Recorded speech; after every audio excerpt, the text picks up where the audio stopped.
రాజకీయ నాయకులు ఇప్పుడు బాబు మోహన్ తీసుకున్నాం అనుకోండి. అవును, బాబు మోహన్ గారు అసలు ఎలా ఎలా ఉంటారండి అసలు? బాబు మోహన్ గారండి రాజకీయంగా ఆయన ఇష్టం.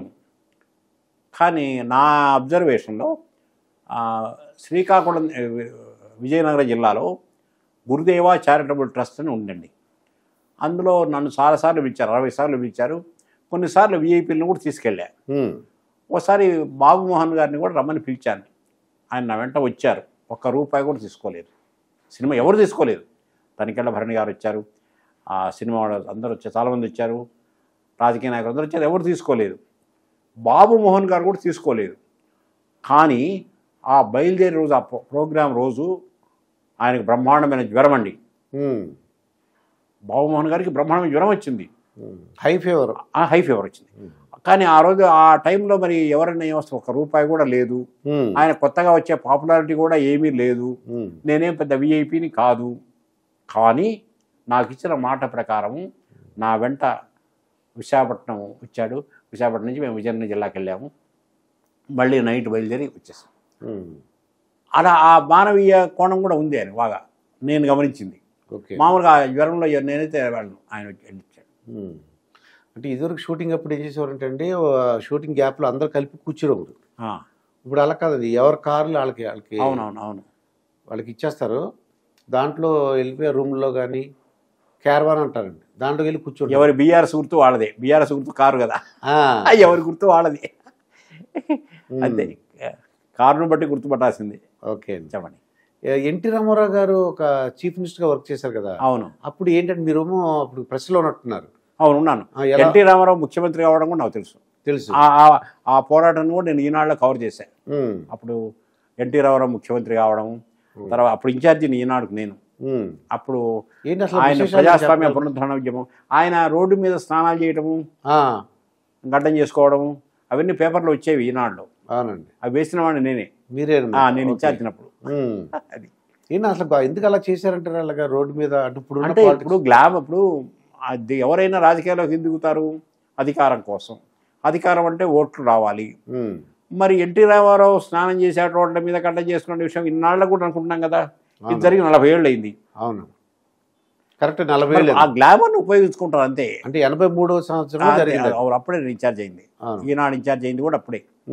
అప్పుడు నేను రాసిన నినాదాలు కూడా ఇప్పుడు గోడ మీద రాశారు. అంటే వాళ్ళు ఆయన ఏంటంటే అప్పటికి నాకు తెలిసినంత వరకు నేను అబ్జర్వ్ చేసింది ఏంటంటే, అప్పుడు నేను ఇంకా డిగ్రీ ఏదో ఇంటర్మీడియట్ చదువుతున్నాను. నేను నాకు తెలిసిన విషయం ఏంటంటే, ఆయనకు అన్ని డబ్బులు ఉన్నా సరే చూడండి ప్రజల గురించి బయట స్నానం చేస్తున్నారు, ఇటువంటివి సౌఖ్యాలు లేకుండా మంచి సౌఖ్యవంతమైన ఇల్లు ఉంది, ఏసీలు ఉన్నాయి, అప్పటికే కార్లు ఉన్నాయి, కానీ ఆయన రోడ్డు మీద స్నానం చేశారు అని ప్రజల్లో ఒక ఏడ్చేశారు చాలా మంది. అయ్యి బాబు, ఒకటి మాత్రం నిజమండి, ఆయన జనం డబ్బు ఆశించలేదు ఏమీ కూడా. అది రాజకీయాల్లో ఆయన చిత్రం ఏంటంటే, ఆయన పార్లమెంట్ ఎలక్షన్ నిలబడ్డప్పుడు ఆయన్ను ఎంపీ క్యాండిడేట్స్ను ఇంటర్వ్యూ చేయడానికి వెళ్ళాను నేను ఎన్టీ రామారావు ఇంటికి. ఓకే, వెళ్ళారు. అప్పుడు లాల్ జాన్ పాషా అని ఉండేవారు, ఆయన కూడా నేను ఇంటర్వ్యూ చేశాను. కొంతమంది క్యాండిడేట్స్ని చేశాను. వెళ్ళి పొరపాటున వెళ్ళి, నాకు తెలియదు కదా, ఎన్టీ రామారావు సీట్లోనే కూర్చున్నా. ఆయన కూర్చున్న సీట్లో మీరు కూర్చున్నా. నాకేం తెలుసు, గాడి ముందు కూర్చున్నా. బోళ్ళ బుల్లిరామయ్య గారిని మీ ఏరియాలోనే తణుకు ఆ ప్రాంతంలో ఆయన ఎంపీ చేశారు తెలుసా. అవునండి. ఆయన వచ్చి అది పెద్ద ఆయన సీటు వేరే సీట్లో కూర్చొని అన్నాడు నన్ను. అప్పుడు మార్చా. ఆయన మధ్య పాపం ఎయిర్పోర్ట్లో కూడా కనపడ్డారు. చాలా ఇప్పుడు లేరు కదా. మన అడ్మినిస్ట్రేషన్ ఎలా ఉందంటారు అప్పుడు ఎన్టీ రామారావు గారిది? అన్న స్వార్థపరంగా కుట్రపూర్తి చర్యలు కానీ ఏం లేదు. ప్రజల డబ్బును ఆయన ప్రతి పైసా కూడా తన డబ్బును చూసుకున్నంత జాగ్రత్తగా చూసుకునేవాడు, తిరుగులేదు. ఒక రూపాయి మనం ఖర్చు పెడుతున్నామంటే అది గవర్నమెంట్ డబ్బు కదా, పోతే పోనీ అనే టైప్ కాదు. ప్రతి రూపాయి కూడా, రూపాయి మాట్లాడితే ప్రతి పైసా కూడా ఇది ప్రజల సొమ్ము, ప్రజల కోసమే ఖర్చు పెట్టాడు. నేను ఒకటి విన్నాను, ఎంత నిజమో తెలియదు కానీ, ఆయన డ్రైవర్ కూడా అనుకున్నాట ఎన్టీ రామారావు ముఖ్యమంత్రి అయ్యాడు కదా, నాకు కూడా జీతం బ్రహ్మాండంగా వస్తుంది అంటే ఆయన అన్నాట. అప్పుడు ఇప్పుడు చేసే పని ఒకటే కదా, అంతే కదా, ఇప్పుడు చేసే పని ఇప్పుడు చేసే పని ఒకటే కదా, మన జీతం ఎందుకు ఎక్కువ ఉండాలి అన్నాడు. అంటే ఈ ఉద్దేశం అయిపోయాడు కదా. నేను విన్నాను కానీ ఎంత మటుకు నిజమో తెలియదు నాకు. అది నిజమే ఉంటుంది. ఏంటంటే చాలా మంది అప్పుడు వాళ్ళ మెంటాలిటీ అలాగే నాయకులు అట్లా. అవును. అక్కడ ఒక పెద్ద కాకినాడ స్కూల్ ఉండేది, బోల్డ్ డబ్బులు వచ్చాయి ఆ స్కూల్కి. అవును. కానీ టీచర్లకి శాలరీస్ తక్కువ ఇచ్చేవారండి. అంటే డబ్బులు చాలా ఉండేవి, కానీ మీరు కష్టపడే దానికి ఇంతే, మేము ఇంతే ఇస్తామని అనేవారు. అవును. ఇప్పుడు మీరు చెప్తుంటే నాకు అది అర్థమైందండి. ఆంధ్రకేసరి టంగుటూరి పంతులు కూడా, ఆయన ఆంధ్రకేసరి టంగుటూరి పంతులు గారు కూడా పాపం అన్నం లేక బాధపడ్డాడు చివరిలో. ఎవరినో వచ్చి శాల్వా కప్పితే, శాల్వా ఎందుకురా, 4 పండ్లు తెస్తే తినేవాడిని కదా అన్నాడు. అరే అదనమాట ఆఖరి పరిస్థితి అది. ఇక రాజకీయాల గురించి మాట్లాడుతున్నారు కాబట్టి పవన్ కళ్యాణ్ గారు రాజకీయాల్లో ఉన్నారండి. ఆయన ఒక సినిమా యాక్టర్గా మీకు తెలుసు, ఎందుకంటే మీరు ప్రెస్లో ఉన్నారు కాబట్టి అడుగుతున్నమాట. అవునండి. అలాగే హాస్యవధానం చేస్తుంటారు. ఈ పవన్ కళ్యాణ్ గురించి చెప్పండి అసలు ఎలా? నాకు పవన్ కళ్యాణ్ గారు నాకు పరిచయం లేదండి.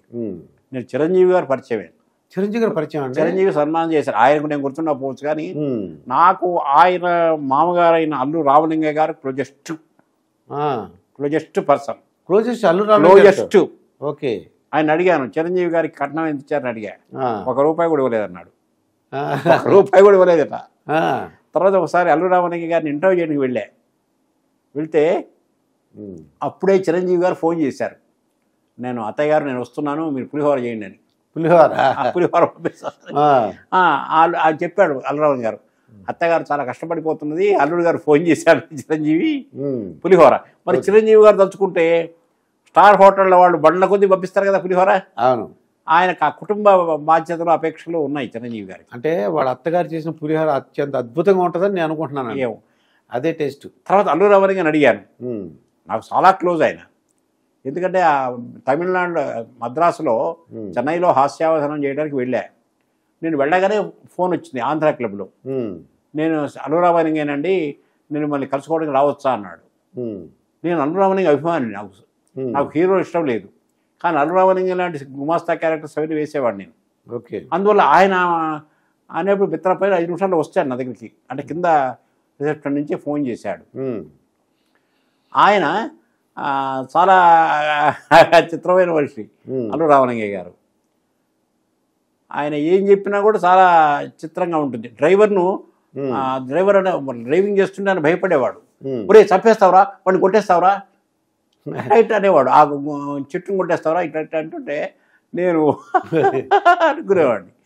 కానీ అల్లు రామలింగయ్య మనిషి మాత్రం చాలా, ఆయన ఒక మాట చెప్పాడండి, బ్రహ్మానందానికి ఒక మాట చెప్పాడు, వేరే వాళ్ళు కూడా చెప్పుంటాడు, నువ్వు ఎక్కడ విన్నది అక్కడే మర్చిపో. ఓకే. ఎక్కడ విన్నది అక్కడే మర్చిపో.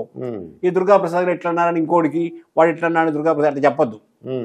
ఆ విన్నది వేరే వాళ్ళకి చెప్పావంటే నీకు ప్రాబ్లమ్స్ వస్తాయి అన్నమాట. అది మంచి మాట. అప్పుడు పెద్దోళ్ళు అలా మంచి మంచి మాటలు చెప్పేవాడు. నాకు అల్లు రామలింగయ్య గారు మాత్రం చాలా చాలా క్లోజ్. బహుశా ఆయన ఇంకా కొంతకాలం బతికుంటే నన్ను కూడా బలవంతంగా రాజకీయాల్లోకి తీసుకొచ్చేవాడు.